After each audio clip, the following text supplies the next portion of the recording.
Panalangin sa mga taong tila nakakalimutan na ng lipunan. Sa ngalan ng Ama at ng Anak at ng Espiritu Santo. Amen. Ama naming makapangyarihan at mapagmahal, inilalapit namin sa iyo ang mga taong tila nakalimutan na ng lipunan. Mga taong nasa bilangguan, mga taong nakalimutan sanhi nang mapawalay sila sa kanilang pamilya. Mga taong nagsasakripisyo, ngunit hindi nababatid ng lahat. Mga taong hindi napapasalamatan. Panginoon, gabayan niyo po sila. At nanawa, patuloy nilang makita ang kanilang halaga. Patuloy naman nilang maramdaman ang iyong pagmamahal sa pamamagitan ng mga taong gagamitin mong instrumento para maging Jesus para sa kanila. Huwag na huwag niyo po silang papabayaan. Ang lahat po ng ito ay aming hinihiling sa pangalan ni Kristong aming Panginoon. Amen. Sa ngalan ng Ama at ng Anak at ng Espiritu Santo. Amen. San Martin de Porres, ipanalangin mo kami.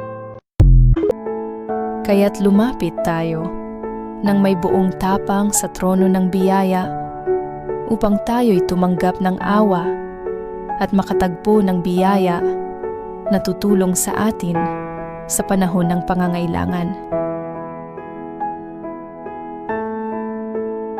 Anuman ang iyong pinagdadaanan, huwag kang matakot lumapit sa Diyos. Sa Kanya, may biyaya at habag na naghihintay. Huwag kang mag-alinlangan. Ang Kanyang pagmamahal ay laging bukas para sa iyo. Hanapin mo siya at makikita mo ang tulong at kalakasan na kailangan mo.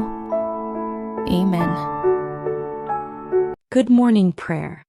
In the name of the Father, and of the Son, and of the Holy Spirit. Amen. Heavenly Father, thank you for the gift of this new day.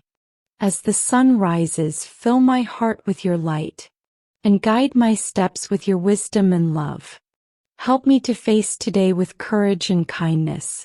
Grant me patience in trials, strength in weakness, and joy in the little moments I might otherwise miss. Bless my thoughts, my words, and my actions. Let me be a source of peace, a reflection of your grace, and a vessel for your goodness in this world. Protect my loved ones near and far. Wrap them in your care and keep them safe. May we all walk in your purpose today. Amen. In the name of the Father, and of the Son, and of the Holy Spirit. Amen.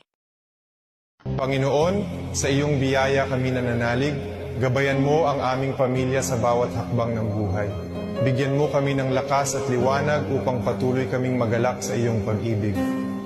Pagpalain mo ang aming tahanan ng kapayapaan at kasiyahan. Lahat ng miyembro ng pamilya, mula sa mga anak hanggang sa matatanda, ay iyong protektahan at ingatan. Naway lagi kaming magbuklod ng mahigpit sa iyong awa at grasya. Bigyan mo kami ng pananampalatayang walang hanggan, pag-asa na nagpapagaling, at pag-ibig na nag-uugnay sa amin. Tulungan mo kaming maging matatag sa gitna ng mga pagsubok at unos, at sa iyong pangako kami laging kumapit. Naway maging mabuti at totoo ang aming mga salita. Sa lahat ng aming iniisip, sinasabi at ginagawa, turuan mo kami ng pasensya at pag-aalaga. Sa iyong karunungan, alam naming naririnig mo kami. Salamat Panginoon para sa aming mahal na pamilya. Salamat sa iyong presensya na laging kasama namin. Gabayan mo kami, yakapin at pag-isahin upang sa iyong mga kamay ay matatagpuan namin ang aming kaluluwa. Amen. Halina Espiritu Santo, sa ngalan ng Ama at ng Anak at ng Espiritu Santo. Amen. Halina Espiritu Santo, ikaw ang unang handog ni Jesus na muli siyang mabuhay. Ikaw ang sinugo niya upang gabayan kami sa aming pang-araw-araw na pamumuhay bilang mga alagad niya. Halina sa amin, Espiritong Banal. Punuin mo kami ng iyong liwanag, pagmamahal at lakas upang isagawa namin ang mga balak ni Jesus para sa aming kapaligiran. Pumasok ka sa puso ng lahat upang maunawaan nila ang kanilang mga tawag bilang Kristiyano, at nang sa gayon ay sabay-sabay naming maitayo ang kaharian ni Jesus. Amen. Sa ngalan ng Ama, at ng Anak, at ng Espiritu Santo. Amen.